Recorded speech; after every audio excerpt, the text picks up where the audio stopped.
What's going on, y'all? It's your boy Ope. And it's your boy Ade. And welcome back to another episode of Boss Talks. And to the right of me, as you know, we got always special guests. It's my brother from a long time. Please introduce yourself, my brother. My name is Jared. Also known from Better Sports. Visionary member, if anybody is wondering. Visionary is a male fraternity in a way. So I have very different facets of life, but that's who I am, Jared. And you said, what's the purpose of this collection of brothers that I would ask you? Okay, so Visionary is, I grew up in mentoring, and I feel like, especially in the black community, people ask for leaders or mentors and stuff like that. Not only do we struggle taking male criticism, but we don't really know who to look for to it. So that mentorship kind of eases out you looking for a big brother or something like that, and someone that you're willing to take constructive criticism on. And that's something that we do need as a black youth. And it's good to hear from someone that you respect, because it's easy to take the information in a lot more when you respect somebody. I think, and I don't know about you, Ade, but just hearing that, it makes me have faith in the future. And I don't know about you guys back at home, but if you don't have anybody that has father figures or people that need father figures in their lives, please reach out. I'm gonna tag my brother right here.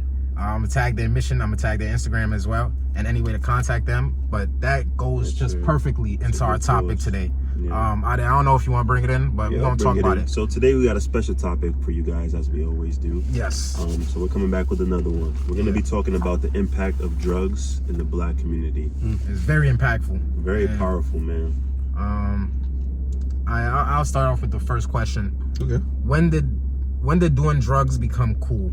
And I won't even say just cool in the black community, but just cool in general. Because we've seen that it was very looked down upon, very chastised. Like, judgment was always used to try to deter people away from using drugs. But now it's like judgment, you can't even judge a person no more now without being ridiculed. I think that it's became cool and different. There could be multiple different answers to that. In the general population, it became cool when the commercials started to change it, from them prioritizing the family aspect of kids and growing up, them coming home from school, watching TV. That's what you usually see on commercials, until you started seeing on TV shows your favorite actress, your favorite actor, your favorite superhero or TV person or commercial. You'll see them smoking a cigarette. So after a while, it starts to look cool. Yeah. You'll see it in Grease Lightning, them smoking the cigarette, so it looks cool. So you start to kind of promote it to the community. And then eventually in the black community, I want to say that, because you can see that there was an obvious shift and a turn. Like the cool drugs, I would say, would be like, that sniff. You know, that's what they would use for the people that did stocks, or the people that were on Wall Street. Yeah, that was the upper. But then they gave us the stuff that would make us crash, make us destroy the community. You're referring to the black community? Yes. Yeah. So our for people, the black community. Why? I feel like drugs were never made cool until like the Nixon era, where it's a trick, because they battle against drugs. Yes, it's the crack epidemic. Yes, there's a very short, I think some people realize that there's a very short period of time in between slavery and segregation and all that stuff, where we didn't have a lot of room in between there. So the opium and drugs and stuff like that, not that it missed us, but it didn't really hit us. It hit the Vietnam War era and stuff like that, but some of us missed out on that.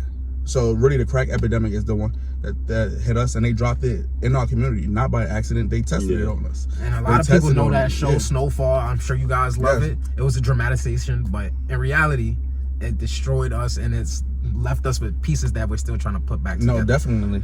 And I won't even say just black community, minorities in general. Like, they did that on purpose. I won't say the people, but we know those that have I would say a scale where there's like a ladder of people that are of importance, and they look to us as just the workers, just the people to get the job done. Yeah. They don't look to us to be their leaders. Yes. And that's the problem. I feel that they've done that on purpose, because they know the power that we have. It definitely, to me, done on purpose. I'm not much of a conspiracy theorist, but I'm about the truth. And we can all just see the truth. Like, the truth is right there, evident before us. Yeah, and the truth is evident. That's the exact word. The truth is evident. You don't really have to explain explain the truth. And because we're coming from disenfranchised communities, or you could say lack of opportunity communities, it puts us in positions where it's also our own personal choice. So as a black community, we got to own up to our own stuff too. Yeah. But because of the lack of opportunities, if crack comes here and everybody's buying crack and it is supply and demand, my family has to make money. Some people will have to make moral decisions. Not everybody's morals is the same, but you kind of put people in positions to test their morals when they don't have a lot of opportunities. Yeah. And the peer pressure too, also. Yes. That, the peer pressure fact, because you see your friends doing it, you see people on the street doing it, you be like, okay, maybe I should try it too. Now that everybody else is doing it, so it's like, once you're in that type of environment, the black communities, the hood, you see it every day. You want to be like, okay, you know, I want to fit in just like everybody else.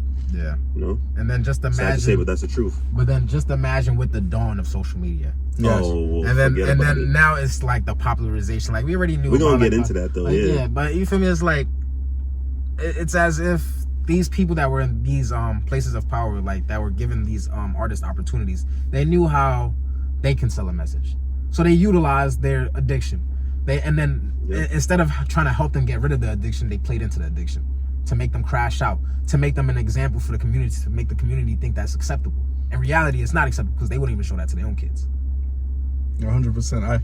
I agree. I mean, I don't think that, I feel like we're putting a lot of positions. Oh, well, I do believe that there's still systematic racism. I do believe that there's a few things, but I think this drug situation is a situation that has affected us for over 50, 60 years in our black community. And you know, I think I won't go too much into it, but I think that we've let it get to a place where we can't even tell a person that you have a problem without them feeling offended. Yeah. You shouldn't feel offended because you know that you yourself is killing yourself. Don't get mad at me for wanting to help preserve your life. Now, at the end of the day, some people have their own depressions and battles in life that they have to go through. And I would tell you, you have to seek professional help. That drug is not going to help you stop. Like, it's not going to stop the world. The world is going to continue to tick. And I would say the latest example of that was with, I don't know if you saw it, Jared, when Kodak went on Kai's stream the other day. He popped the perk right in front of everybody, in front of 200,000 people. And there's kids watching that. I didn't see it, but... And then everybody was saying how he has a drug problem. And then he got upset. He got offended. He started saying like... This is my thing a little bit about because when Trump gave him a pardon, right? Yeah. People were rushing to use that as a reason to vote. Yeah. But you give someone a pardon that you knew that's going to be back in there. Yeah. So that's another one of those baits that some people in the community will take. That some people will take. Now that also goes on Kodak to make better decisions in your life because you have another choice.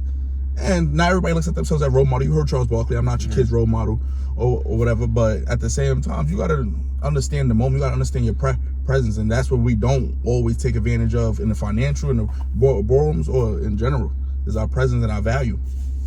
And Kodak got a lot bigger value than he realizes. He has a very big platform. I think he does. I think he realizes. I think he does realize it. I think he just doesn't care. That's the problem. All right. That's the words I'm looking for too. It's like, why do we put these people in? Like, hey, I'm happy for him. He was able to get his family, his loved ones, out the slums. Right. But we put these people that don't give a damn about the people that they share the same color with. Only thing they care about is that paper. And, you know, we always put these people in positions of power. Not only the black community, but we're talking about people in power. We put people in power that don't care about those like us. And then when we find that said person, you know what the community, we know what the government does. Then they silence that person because then that person is a dangerous opposition to the structure that they built. Yeah. But it takes the community to protect that person. We don't protect that person. We'd rather protect the person that will destroy us. And that's the thing. We love to see destruction. And that's why I think we have the president. We have the president now, because forget about world politics. I'd rather be entertained when I turn on the news at night. 100%. Yep. I even found it that we idolize the wrong people. There, where I was raised, that you're not supposed to idolize anybody. Yes. So, and that's a little bit more religion based, that you're not supposed to idolize anybody. But we found the wrong people to idolize, and a little too much on entertainment. We uplift the wrong. But that's just, I think that's more of a generation thing, where we've got too deep into it being cool to be stupid. To be frank, it's cool to be stupid today. It is. Like, it is. But for the generation, our parent generation before, as much as I give them some slack on a few other things, is they promoted intelligence, black intelligence specifically. Like, where brothers is asking you, what's your mathematics? Like, and you got to understand your Man, origin, your yeah. old, and then at the same time, And going to college, getting an yeah, education. you going to college. They wearing the Morehouse sweaters. They wearing the HBCU sweaters. They promoting to each other. We hearing the Locks. We hearing our rappers are spitting real game. The Locks, the Fugees. I shouldn't be forgetting about them, but they're from Long Island. From Staten Island. Wu-Tang Clan. Yeah, you're getting all these guys. You're getting Nas. You're getting a bunch of these guys that they spitting real stuff. You're getting you got the females too, Queen Latifah and all of that, spitting real stuff with a generation, of course, different. Where you look a little different. Where I'm not trying to completely sham the drill community because you got to get you trying to get how you live. Yeah, express yourself. This is how you express yourself. But I do think that it just shows on what we promote. It just shows on what we look to. We wouldn't promote someone that at first we'll try to clown somebody at first instead of promoting them. That's the trolling community. And you know, it's like that's another thing. Like the trolls, people on internet, we've given people the ability to have a voice that I say everybody's opinion matters, but we've given the ability for people to say opinions and let that opinion flourish. Yes, and it affects others. Like everybody's opinion should be heard, but not everybody's opinion should be shared and then monetized and then made into a powerful belief that can destroy everybody else. Fair. And that's what we're seeing now. We're seeing it become popularized to hate. Like everybody always hate, but they always try to hide their hate. Yes. But now they're gonna hate you to your face and hope you do nothing. And it's funny to others. And then they get upset when you react. No, every action has a reaction. 100%. There we go. Those are the exact words. Quote right there. Our community has had now with social media made it popular. And I think this is what used to happen before. Before social media, I don't know if not everybody is old enough to remember, but we are. Yeah. That when social media first started to come out and the trolling first started, the community was big on, you're talking hot on social media. Now when I see you in person, you gotta hold the same energy. Yeah. We've stopped that, which has stopped people realizing that there's consequences to everything we say. There's repercussions to all actions. And I think that our community does, our generation, I should say, or this generation, I don't really consider myself a part of this generation, but this generation has lost that, and that means that they start saying anything. Do you think the drugs have influenced that? Because that's where the drugs can play a role into that. Like I think so. I think that it's a little bit of how we approach everything. I think it's how we approach everything. I think we've gotten a little too soft with discipline and a lot of stuff, but the drugs, definitely, because the drugs that we're taking are different. Yes, it's like before they're people, they're depressants. Yeah. So they're not uppers, and that's what you just said. The community before was taking. Yeah. Was uppers. So now you're taking that. So now you're saddled, and now you're not doing nothing. You're not being. Eventually, you're going to crash out. Yeah. Man, I don't know. So you guys need Jesus. That's all I know. So who would you guys blame for this problem, this drug problem that's in the black community? Like, who's to blame? Oh man, I would say these rap artists that have been promoting the drug use in their music and having all these kids bumping their music, thinking it's cool to pop perks, pop Xans, sip on lean and stuff like that. I feel like they're part of the problem because that's what the younger generation is listening to on a day-to-day basis. So they're hearing all this music and then they're like, okay, it's normalized now. You have to hold them accountable. I believe you have to hold everybody accountable that played a role in this. That goes from the community itself to the standards that we set for ourselves, because we can go into Manhattan and we will look around and we'll say, oh, don't put that blunt down, don't do that. Or you wouldn't even think to take out, if somebody's trying to sell hard drugs or whatever, they wouldn't even think to sell that, but they'll go to the black community because they know they'll find that. We should have that stamped out. We should have a set precedent. We shouldn't be accepting it. And it's the fact that I understand poverty is a motherfucker, but how do we expect to overcome that poverty by always putting ourselves in a sleep state? We are helping them. We're helping the opposition put us to sleep. And then we're surprised when they put things in order and different laws. Like, why are we surprised that they kill us? And I'm talking to minorities. Yeah. And it's not only black people, it's not only Spanish people. I'm talking about people from overseas. You're a minority as well. Shit, white people have turned into minorities. That's why they're going so hard now. No, and that's why they're going so hard. Feel their reasoning. Yeah. Feel their reasoning for voting for him was so they do not turn into a minority because they're struggling to reproduce. That's a whole different conversation. That's a whole lot of conversation. Yeah. I like your question. I think that like you said, I think we all share a blame. I think that I'm gonna put the onus on myself, or put the spotlight on myself a little. I started smoking going into high school. Tried my first time trying to smoke going into high school, and I was lying to friends to fit in. And I've always found myself cool. I was never looking for friends or had lack. You didn't friends, do it to try to fit but in. just the natural community I was in. I didn't want to make it seem like I was the oddball out. Yes, the oddball out. Yeah. So I'm gonna go ahead and lie, attempt to smoke, and be lying. Now at the same time, I think that you gotta put an onus on everybody, because I think that this is what we big on, not putting the onus on yourself. You gotta have some self accountability. Yeah. Because there's got to be a reason why somebody from your same community would not make the same decision that you did. Yes. Yes, Some people would decide not to smoke. Would not decide to not take this perk. Some people are no on pills, no matter what you tell them. Yeah. So it's a little onus on yourself. It's also on your parents. Yeah. Because that is Starts what at you're the structure. supposed to. Yeah, your structure It's at home. structure. Now you got to give it to your onus on the entertainment company or not, because you are getting influencing paid the for youth, your influence and your value. That's the community we are in. Yeah. So if you're using your influence and your value on negative stuff, especially to your own community, if that's what you want to be, an influence, stuff like that, and you influence the wrong thing, then you're gonna get held accountable. That's kind of what you get paid for. And then they get upset when they get blasted online. It don't make sense. And yes, and I hear some of them that they shouldn't be the full blame. Well, I'm not gonna fully blame you. I'm gonna give you your portion. We're gonna hold you accountable. Yeah, you're gonna get your portion, and then I think that's why I said I feel like everybody plays a fair part. Yeah. Fair part. Yeah, I agree. What you think on that? Also, like the dealers, like you can't just blame the dealer, because they gotta make wouldn't money. They wouldn't have the business if they didn't have customers coming to purchase from them. So it's like, No, yes, and that's why I demand, say yes. you know?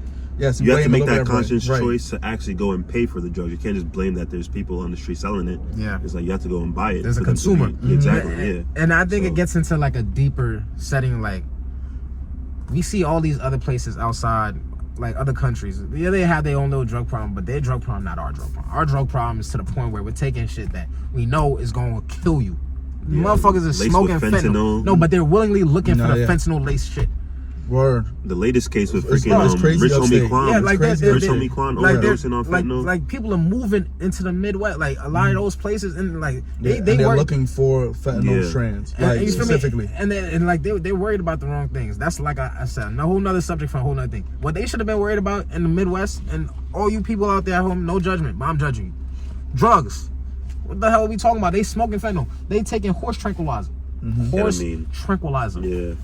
How that These are sound? some What the powerful fuck we talking drugs. about? These are some powerful The drugs. stuff But that you know you're they gonna don't die. call us the animals. We though. work in the medical field, so we know. Like my patients are on fentanyl and ketamine. Please, my black people, You can't do breathe. not take that. You literally cannot breathe Do not take that shit on that man. drug. Like you'll go into respiratory Do not depression take and that, die. man. Anybody Those at are home, how don't take serious that. these drugs are. Like those are some serious drugs. But I love my black people. I So- love my melanated people. Y'all come first. Do Yeah. not take those drugs. Nah, if you want to live, do not take those drugs. This Um, is supposed to be like, you're supposed to be on a breathing machine to help you breathe if you're on those type of powerful drugs.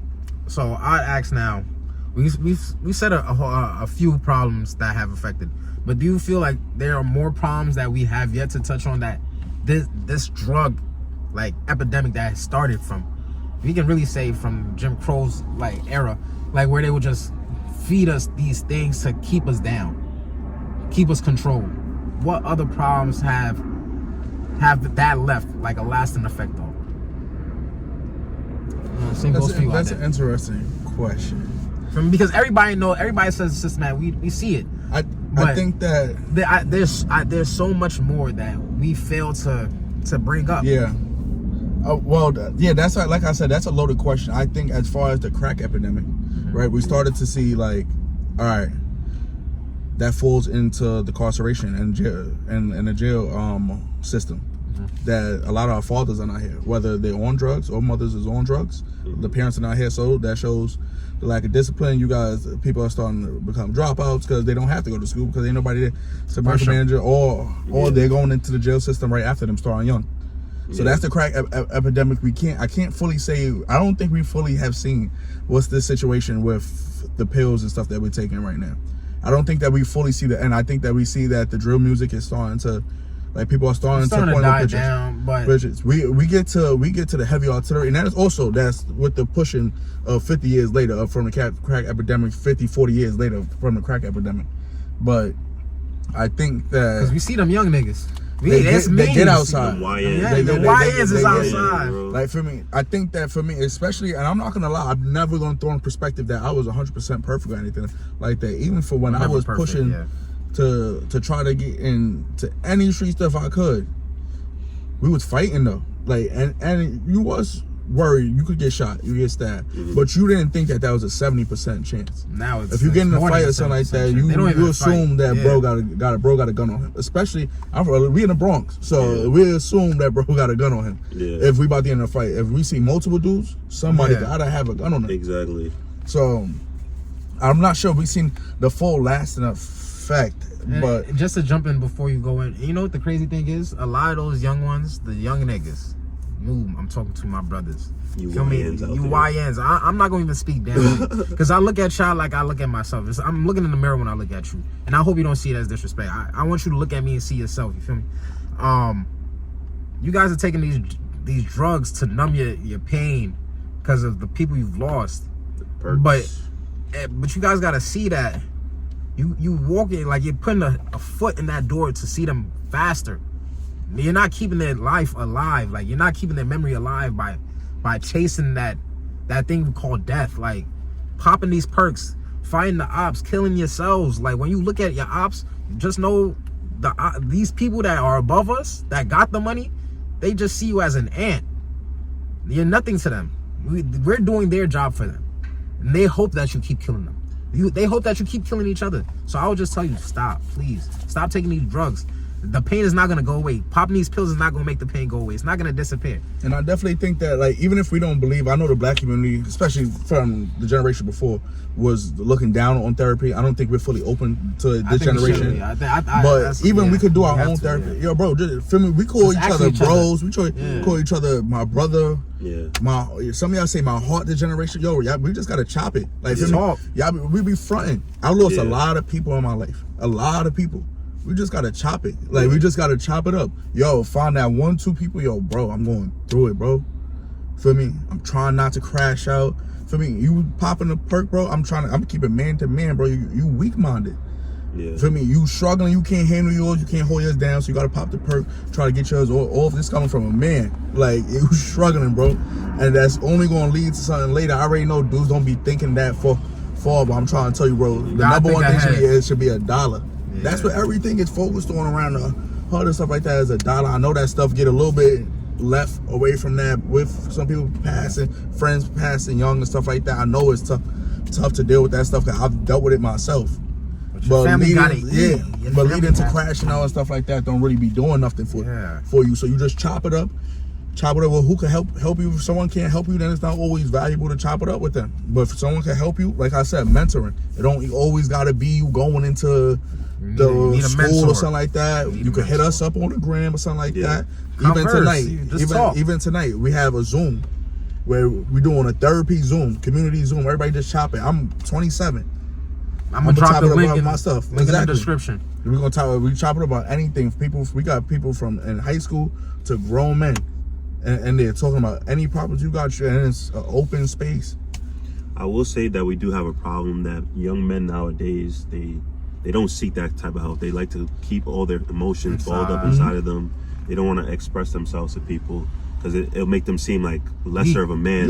They have too much pride, you know what I'm saying? So but you gotta kill that pride and just be open to talking to others, because we're all going through the same things, you know. Like, as men, we all go through the majority of the same type of things. So you just talk to each other, brother to brother, and then you can learn something from us. I'm glad you brought that up, because like we're seeing that really prevalent now. We're seeing that really prevalent now that we have, everybody got an ego. Everybody got that bravado. But nobody's willing to just be open and talking. A real man is in tune with his emotions. The niggas we seeing out here crashing out, dropping bodies left and right, yeah, they killers. But they're not that stuff held up inside of them. There's killers that we don't know that are killers. That we'll never know that they're killers. That they really killers. Those are the people that are in control of everything around them. The people that are crashing out that you see just dropping shit everywhere, that don't care about nobody's life, they don't care if they kill a baby. Those are the people that don't have true alignment with who they are. They're not truly masculine. And that's, I believe we lost what it means to be a man. nowadays. Because we ain't got no men teaching us. At the same part, our men are not there. Well, that's a little bit of the systematic thing that we don't know how to be, man. But at the same time, we got too much other stuff going on. That's why I said our community got to take a little bit of onus of itself. Some of it is systematic. And I could go down the list.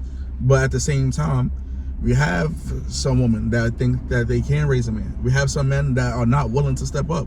So you got to call the onus on that. We got to stop being around each other. You can't beat around the bush. Right. We can't be saying we leaders, right? Yeah. But your mans don't step up. Or your man's is doing something morally wrong and you're not willing to address it. Exactly. If we brothers, I'm supposed to be able to hold you. I'll be accountable, yeah. Hold you accountable and hold you to your unique potential. Yes. As your brother, I should see you great. I shouldn't, like we said, we made it popular in this community to hate. I should want to see you great. I should want to see you own a house. I should want to see you with your family. I want to see you flourish in life. Exactly. Yeah. So I should push you to your unique potential, bro. You're not living up to. I'm gonna call you out on it. And people don't know how to take criticism. That's what it is. It's like you'll try to critique a person, try to give them advice that and they think you're hating. They'll take it as hate. They'll take it as you don't love me. You don't care about my health. That's the first word. But in reality, I want you to be better than me. Because if you're better than me, you're gonna motivate me to be better than you. And that's how we climb up. That's how we climb up the tree of life. Like when we see these people, when we look at these white men that have positions of power, how do we think they got there? Nepotism is real. Nepotism is fine. Nepotism is 100% real. It's fine though. 1,000%. No, and it's not a problem. We need nepotism in our community. That's what we don't have. Yes, it just needs to be a balanced universe. Like that's what you're looking for a balanced universe. At the same time, like you said, it's opportunity. They don't learn this stuff without opportunity. They not any smarter in these rooms. They're not any better in these rooms. You get into the rooms and you start realizing that they may be using different words. They may be using different vocabulary, a little bit more comfortable with the rooms because it may seem like there's more of them in there. That's why affirmative action is necessary. Stuff like that to make sure that there's enough of us in the room to make sure we can get into the room. But we can't half-ass on our knowledge though. We can't be afraid to have a conversation. Even if it leads to an argument, you guys gotta be able to de-escalate. Like that's the thing. People will let the argument blow over more than it should. Like it's okay to disagree. But understand that my opinion is important to me. And if you have the opportunity to change my opinion to help me grow, I should be open to that. Just like you should be open to that conversation for you to possibly grow. But that's why conversation is a lost art nowadays. People don't know how to converse. People would rather pass a blunt than just ask you how your day was. But I think that's a social media thing too though. It's a shame. It's made it uncomfortable. I feel like that's a shame. I can't speak for you guys, but I've spoken to guys that said that they're a little bit more uncomfortable speaking to females now. I'm engaged, so I haven't done it in years, but they're a little uncomfortable approaching females in the same. So I think that the conversation piece, period, for that social media has affected us. It's become everything is digital. Everything is on the phone. Normalized to just message a person and then block them. I agree. I definitely agree. Thank God we grew up in the generation where we had to chop it up. Everything was on the phone. You had to converse. But now this newer generation is like everything is through the phone. I feel like we grew up in a perfect generation. In between the 94 to 97s. It's perfect because we were early enough to understand what it was to not have social media and the phones and stuff like that and still know how to use it perfectly. So we weren't too far gone, but we weren't too close to the community. I feel like so we have a few 90s babies. Drop that down below. A few 90s babies. But y'all born past 2000. You 2000s babies. Still wet by the head. For sure. You still got a lot to learn. Even if we just a few years younger than us. Take it as advice to not make the same mistakes we made. Like if a person is giving you advice, no matter if they're just 1 year older than you, it don't matter. Like you should be able to absorb it and then regurgitate it to somebody else that could possibly need it in the future. Like no advice is bad advice. Even if you feel like you don't need it, your friend may need it. So take it and save it. Right. But Ade, you want to ask this last question, my brother? I think we kind of answered it a little. We kind of answered it a little bit. Because Jared was saying about the therapy. That's another route we could take. Therapy and mentorship for sure. Exactly. But the question is, how do we solve this drug problem that we have in our community?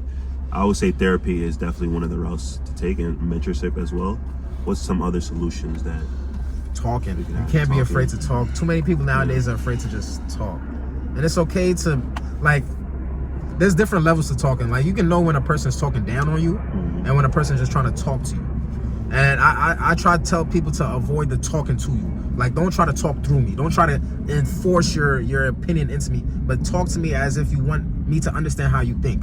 That is the best way for me to to absorb how you, to just have empathy for you. I believe people don't know how to just converse with somebody else. They just want their opinion to be accepted as the only opinion. That's not possible. In the world we live in, especially now, we have to be able to talk. So now, even if we disagree, I can at least know where you stand. I'm not going to fight you. Like, at the end of the day, I'm not going to win that battle or force you to accept my opinion. It's not slavery. It's not those times no more. Like, it's impossible to have that. And anybody that tries that, you're fighting a losing battle. Yes. The best way to win is to try to have them understand. And if they don't, it's okay. Agree to disagree. Agree to disagree, and that's fine. I think that talking, I agree with your talking. I think that the big thing with talking is, and for me, that made me a little bit more comfortable, and I practice it even this with this election, because I was practicing before. With this election, I definitely was practicing, was to understand other people's perspectives. And it's fine that people have different perspectives. Yeah. We're not raised the same. Yeah. Not everybody had a father in incarceration that grew up like that. Yeah. Not everybody has my mother. Feel me? So not everybody has my perspective on life. Not everybody's taught the same morals. Not everybody believes in the same religion. So the different things, it's fine to disagree, to agree to disagree. Yeah. And you feel me? It's like, and it's okay to disassociate from people. Like, you shouldn't take it as, I hate you, but I love you so much that I don't want to crash out on you, so I have to keep you there. But we can still have like a high rapport. But it's okay to have a difference in opinion. I believe people are too comfortable with having an echo chamber. There's no way we can grow. Like, just think about it. What do we know in this world that does not move, that is stagnant, that is full of life and grows? Nothing. Water has to move. Soil, plants have to grow up. Anything you need in this life, you need to grow. You need to be able to have an open space. And I say that to say, you cannot have that in an echo chamber. You have to have people that disagree with you. It's okay to disagree. It's okay not to be with them 24/7, but you still need those people in your circle to challenge you mentally. I agree with talking, and also I feel like you have to have that conversation with yourself too. Like, you have to really sit down and think, like, what is your plan for the future? Because these YNs out here right now, they're not really thinking about what their life is going to be 10, 15 years down the road. You have to really sit down and lock in and be like, okay, it's me doing these drugs, it's me popping these perks, it's me that's going to feel it. It's like, how is this beneficiary? Like, how is this going to benefit me 10, 15 years down the line from now? It's not. So you have to have that uncomfortable conversation with yourself, really lock in and key and think what you want for yourself and your future, for you and your family. And I feel like that will spark like a change in your life.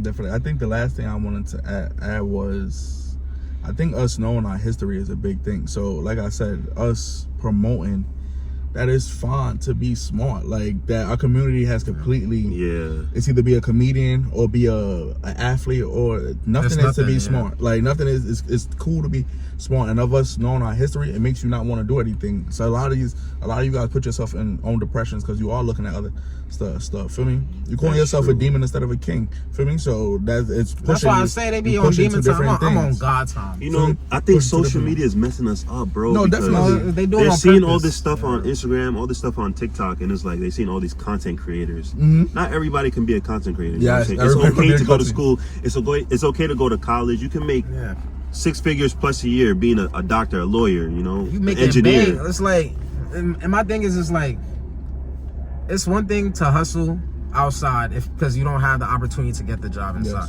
But I tell people, like, even working fast food, you making, that's locked in money. More money that you probably wouldn't even see in one day of trapping as hard as you can, because you're dealing with variables that you don't know. But at least when you have that job, you know that hours is locked in. That's money that you will get. And I wish more people would just, it's okay to work. It's not a bad thing to have a job. I wish it would be just popularized that people understand, like, there's so much money out there. Like, you guys can come right out of high school. But when you're not in the community that shows you that, you don't realize how much money it is. It's so much money. And I wish we were just more willing to just ask. But that's why I think that mentorship is necessary, because for me, my perspective changed, and you guys met me after I graduated. But my perspective changed in junior, senior year. My mentor was the senior vice president of the southern region of UPS. So I'm seeing a guy that makes $400,000 a year. Now I'm thinking, why is he here? Like, and this way, I'm seeing that 100K is not even a goal. He makes $400K and he on a hustle. he on to something else that, like, for me, that's what you said. That's why I said, like, the mentorship of you making these guys understand the moment. Because for me, when I was in high school, if I'm 15, I'm not thinking about 15 years later. I've been alive only 15 years. Yeah. So, but if you make me understand the moment a little, like, yo, bro, these 4 years, I know everybody says it, but these 4 years are going to be a rubric, and they're going to keep holding you to these 4 years for the rest of your life. And that's the thing that I understand, because I work in the hospital. Yes. So it's like, I was telling one of my coworkers, it's as if all your life in school you're just a number, just to go into the workforce to be another number. That's what you guys will experience. Like, I thought it was a joke when my mom and dad said, "Oh, work is tedious, but it's like school. It's unavoidable. But the best thing that we can do to help us get out of that systematic, like, placement of just being a number is to be aware and have opportunities and speak to each other and provide the opportunities. Like, people be so quick to just tuck it, but my thing is, you tucking it for who? Who you gonna tell that to? Right. Like, let's share it. Let's bring up our community. Yeah, so now you down. like, people be afraid to move out of state or move to the suburbs because they say they got nobody around. But then in the same breath, they won't tell that person, or they won't tell their brethren how to get a same job or same opportunity. They won't tell them go plumbing school. This is the opportunity. This is the best plumbing school you can go to. And if you go to this plumbing school, avoid these people because they're gonna try to hold you down. They won't say that. Yeah. How can we expect to be great? And that's why I want you guys to think at home. I want you guys to talk about this at home, because it's only through conversation that we'll get out of this. It was sweet. It was very close. Kamala, she had an opportunity. I know a lot of women, they heartbroken. It's not the end. That's why I want people to understand it's not the end. We should have understood that when they reversed Roe v. Wade, it was gonna be very difficult for a woman to win. And she did it in less than a year, because Biden, his bravado, he ain't want to just give up that position, just let her run from the start. Maybe she had the time, she possibly could have won. We don't know. But we don't live in that. We live in reality. We got the president we got. Now it's time for us to work to get a president that we want. Now they got what they want. It is what it is. Can I touch on that? Yeah. I think the black community, we need to realize that we're voting wrong. So we pay attention every 4 years, which is the completely wrong way, and that's 100% how they want us to look at it. So we don't show up to the polls. You need to be showing up to the polls every year. You need to be voting community board out. So you need to be going to your community board meetings so you know exactly what's going on in your community, so you can avoid certain things. The stores that come into your community, the schools that come into your community, the curriculum that comes to your community gets brought up in those community board meetings, that you're upset that your kids or whatever is not being involved in your community. You vote for that. We're voting on governors, mayors, and etc. going out. And then we get to the president. So by the time you get to the president, you realize that whatever's going on in your state is most likely handled. And by the time you get to the president, you're hoping that you could get the last piece of the top. And we also need to realize this is a branch. So the president was one thing, but you guys need to be focused on the Congress and the Senate. Oh, too. They got that. I ain't gonna lie. That's why y'all should be afraid. That's why y'all should be But the afraid. bigger thing was that you guys were not focused on, because by the time you got to the rest of that, you didn't know who those guys' names were. And they was just circling names. So you guys, we kind of got to feel it. We can't be voting on party either. Republican or Democrat was not invented with us in mind. We were considered property. We're less than a person. So they were not. Neither were benefit to put us ahead. So you guys got to be voting for the best candidate that best. And it's not only black people. That affects all minorities. That's everyone. All minorities. Don't think just because you're a little lighter than us that you're not exempt. Yeah. You're not. I'm sorry, but it's okay to have that pipe dream. But we'll see in these 4 years. You're right. And we're gonna talk about that soon, for sure. But hey, Ade, you got anything else you want to add on, my brother? I think we touched on pretty much Anything you want to add in anything? You know, we gave you a little bit of everything. You know, Yeah. put the perks down, put the drugs down. Right. If you guys want to smoke blunt, please don't smoke. I'd rather you guys cook it. Do everything in your best ability to preserve your life, because we have only this one life. Don't crash out. You're important. Right. Your opinion is important for me. And remember to always talk it out. Don't hold that stuff in. Talk to your brothers. Talk to your friends. Anybody that you have around you. It's better to talk than to just hold it in and do drugs. For a fact. If you need someone to talk to, come talk to me. Let's Y'all go can first. DM me. Right here. You come talk to me. Hey, and that's my brother Jared. Yes, sir. It's my boy Ade. Thank Hey, y'all for having me. it's me Up and you know we definitely gonna have you back on, brother. For sure. I Because can't wait. you body this conversation, and make sure you guys comment, like, subscribe, and we're gonna holler at y'all. BossTalks out of here. Peace. Peace. Tone. Word, big boss man shit. Like, let me talk to the ladies with this one, like. Look. Don't say for late, cause I won't be there. Shorty and lover and nails on her head. Money and fashion is all that I care. My roster's full, so I play it fair. Shorty, she want me, can tell.